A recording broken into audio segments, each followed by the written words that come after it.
अस्सलाम वालेकुम, मेरा नाम ज़मीन है और उम्मीद करता हूँ कि आप सब खैरियत से होंगे। आज की वीडियो के अंदर हम डिस्कस करने वाले हैं एवरीडे साइंस का क्विज नंबर 19। इससे पहले के 18 क्विज़ जो हैं वो भी मेरे चैनल पे एक अलग प्लेलिस्ट में मौजूद है, आप वो भी देख सकते हैं। आज की वीडियो के अंदर हम डिस्कस करने वाले हैं 10 मोस्ट इंपोर्टेंट एमसीक्यूज, और ये वो क्वेश्चन हैं जो कि डिफरेंट कम्पिटेटिव एग्जाम्स के पास पेपर से लिए गए हैं, जो कि आने वाले कम्पिटेटिव एग्जाम्स के लिए आपके लिए बहुत ही ज्यादा इंपॉर्टेंट हो सकते हैं। तो स्टार्ट करते हैं आज की वीडियो क्वेश्चन नंबर 1 के साथ। तो क्वेश्चन नंबर 1 हमारे पास है, in humans most nutrient molecules are absorb by the. इंसानों के अंदर ज्यादातर जो न्यूट्रिएंट मॉलिक्यूल्स होते हैं वो कहाँ पे अब्सॉर्ब होते हैं? स्मॉल इंटेस्टाइन में, स्टमक में, लिवर में या लार्ज इंटेस्टाइन में? तो इसका आंसर हमारे पास है स्मॉल इंटेस्टाइन। तो आपने याद रखना है कि in humans most nutrient molecules are absorb by the small intestine. The instrument which specially designed for recording earthquake wave is called seismograph. इस क्वेश्चन के अंदर हमें एक इन्फॉर्मेशन मिल गई कि ऐसा इंस्ट्रूमेंट जो कि स्पेशली डिजाइन किया गया है जो कि अर्थ के एक वेव को रिकॉर्ड करेगा, उसको हम कहते हैं सेस्मोग्राफ, और जो कि अर्थक्वेक वेव को मेजर करता है। अब वो कौन से स्केल पे मेजर करता है, इस क्वेश्चन में हम ये जानेंगे। Diatonic scale, Fahrenheit scale, Richard scale या सेल्सियस स्केल? तो इसका आंसर हमारे पास है रिचर्ड स्केल। तो इस क्वेश्चन के अंदर हमें दो बातें पता चली कि instrument which is specially design for the recording earthquake wave उसको हम कहते हैं सेस्मोग्राफ, और वो जिस स्केल के ऊपर अर्थक्वेक वेव को मेजर करता है उसको हम कहते हैं रिचर्ड स्केल। नेक्स्ट क्वेश्चन हमारे पास है, myopia is a defect of human आई। एक चीज तो हमें ये पता चल गई, जो मायोपिया है वो इंसानी आंख का एक डिफेक्ट है जो कि करेक्ट किया जा सकता है। It can be corrected by using a lens. कौन सा लेंस हम यूज करेंगे तो मायोपिया को हम करेक्ट कर सकते हैं? तो हमारे पास डिफरेंट ऑप्शंस हैं, convex lens, concave lens, cylindrical lens या प्लानो कन्वेक्स लेंस। तो इसका आंसर हमारे पास है कनकेव लेंस। तो आपने याद रखना है, इस क्वेश्चन के अंदर भी हमें दो बातें पता चली कि मायोपिया जो है वो ह्यूमन आई का एक डिफेक्ट है जो कि कनकेव लेंस यूज करने के बाद जो है उससे, ये कनकेव लेंस से हम उसको करेक्ट कर सकते हैं। A body can escape the gravitational pull of the earth.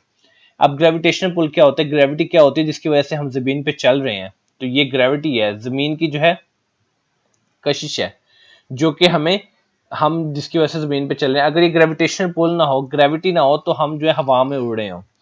तो अब इस क्वेश्चन के अंदर आपने ये बताना है कि अगर हम बॉडी को कितनी स्पीड पे, कितनी वेलोसिटी पे थ्रो करें कि वो ग्रेविटेशनल पुल जो है अर्थ का उससे बाहर हो जाए, लाइक वो स्पेस में चल जाए। लाइक स्पेस में अब ग्रेविटी नहीं होती ना, तो अगर इंसान स्पेस तक पहुंच जाएगा तो ग्रेविटी का इफेक्ट जो है वो जीरो हो जाएगा, तो इस वजह से वो हवा में उड़ने लग जाएगा। तो ग्रेविटेशन पुल जो है वो नेसेसरी होती है जो कि अर्थ की होती है, जिसकी वजह से हम जमीन पे चल पाते हैं। ग्रेविटी की वजह से हम कोई और चीज ऊपर फेंकते हैं तो वो नीचे आ जाती है।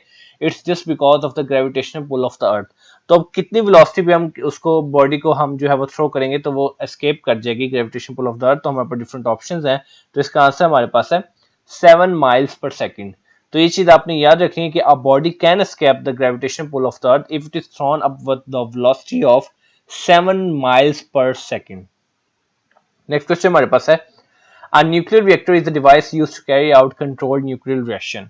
ठीक है, इधर से हमें ये पता चला कि एक न्यूक्लियर रिएक्टर एक ऐसी डिवाइस है which is used to carry out the controlled nuclear reaction, whereas GM counter is the device used to detect. अब जो जीएम काउंटर है वो एक ऐसी डिवाइस है जो किस चीज को डिटेक्ट करने के लिए यूज होता है? तो हमारे पास डिफरेंट ऑप्शंस हैं, करंट, वोल्टेज, न्यूक्लियर रेडिएशन या पावर। तो इसका आंसर हमारे पास है न्यूक्लियर रेडिएशन। तो ये चीज आपने याद रखनी है। इस क्वेश्चन के अंदर भी हमें दो बातें जानने को मिली कि एक जो न्यूक्लियर रिएक्टर होता है वो डिवाइस होती है which is used to carry out the control nuclear reaction, जबकि जो जीएम काउंटर है वो एक ऐसी डिवाइस है जो कि न्यूक्लियर रेडिएशन को डिटेक्ट करता है।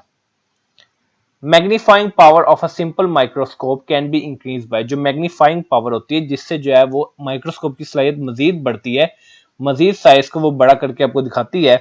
तो ये जो सिंपल माइक्रोस्कोप की मैग्नीफाइंग पावर है इसको हम कैसे इंक्रीज कर सकते हैं? तो इसका आंसर हमारे पास है by decreasing the focal length of the lens.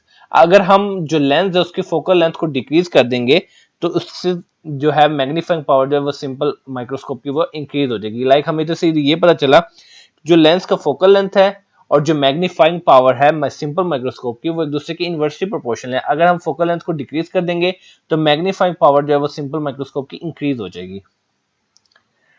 Twinkling of stars is caused by. जो ट्विंकलिंग ऑफ स्टार्स है ये किस वजह से होती है? By the reflection of light, by the polarization of light, by the refraction of light या interference of light. तो इसका आंसर हमारे पास है रिफ्रैक्शन ऑफ लाइट। तो आपने याद रखना कि twinkling of star is caused by the refraction of light. Next question हमारे पास है, the deepest place on the earth is. Earth के ऊपर सबसे डीपेस्ट गहरी जगह जो है वो कौन सी है? We have different options, like trench, Mariana trench, mangrove या ग्रूव। तो इसका आंसर हमारे पास है मारियाना ट्रेंच। तो आपने याद रखना कि deepest place on the earth is Mariana trench. Next question हमारे पास है electrometer is a type of hydrometer which is used to measure the specific gravity of.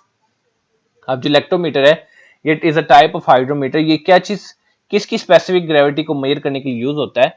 तो इसका आंसर हमारे पास है मिल्क। तो आपने याद रखना कि जो इलेक्ट्रोमीटर हाइड्रोमीटर की टाइप है जो कि मिल्क की स्पेसिफिक ग्रेविटी को मेजर करने के लिए यूज होता है। नेक्स्ट क्वेश्चन जो कि वीडियो का लास्ट क्वेश्चन है, a doctor who specialises in the diseases of nose, जो नाक की बीमारियों के स्पेशलाइज्ड डॉक्टर होता है उसको हम क्या कहते हैं? तो हमारे पास डिफरेंट ऑप्शंस हैं, रिनोलॉजिस्ट, ऑटोलॉजिस्ट, पैथोलॉजिस्ट या पोडियाट्रिस्ट। तो इसका आंसर हमारे पास है रिनोलॉजिस्ट। तो आपने याद रखना है कि एक डॉक्टर जो कि स्पेशलाइज होता है in the disease of the nose उसको हम कहते हैं रिनोलॉजिस्ट। तो ये थी आज की वीडियो। अब इस हम वीडियो का क्विक सा रिव्यू कर लेते हैं ताकि हमने जितने भी क्वेश्चन देखे वो हमें मेमोराइज हो जाएं। So in humans, most nutrient molecules are absorbed by the small intestine. The instrument which is specially designed for recording the earthquake wave is called seismograph, which measures the earthquake waves on a richer scale. Myopia is a defect of human eye. It can be corrected by using lens, concave lens. A body can escape the gravitational pull of the earth if it is thrown up with a velocity of 7 miles per second. A nuclear reactor is a device used to carry out controlled nuclear reaction, whereas GM counter is a device used to detect nuclear radiation. Magnifying power of a simple microscope can be increased by decreasing focal length of the lens. Twinkling of stars is caused by the refraction of light. The deepest place on the earth is Mariana Trench. Electrometer is a type of hydrometer which is used to measure the specific gravity of milk. A doctor who specializes in the disease of the nose is called as rhinologist. तो ये थी आज की video. उम्मीद करता हूँ video आपके लिए बहुत ही ज्यादा इन्फॉर्मेटिव और यूजफुल होगी। तो मिलते हैं इंशाल्लाह अपने नेक्स्ट वीडियो में। तब तक अपना बहुत ज्यादा ख्याल रखिए। वस्सलाम।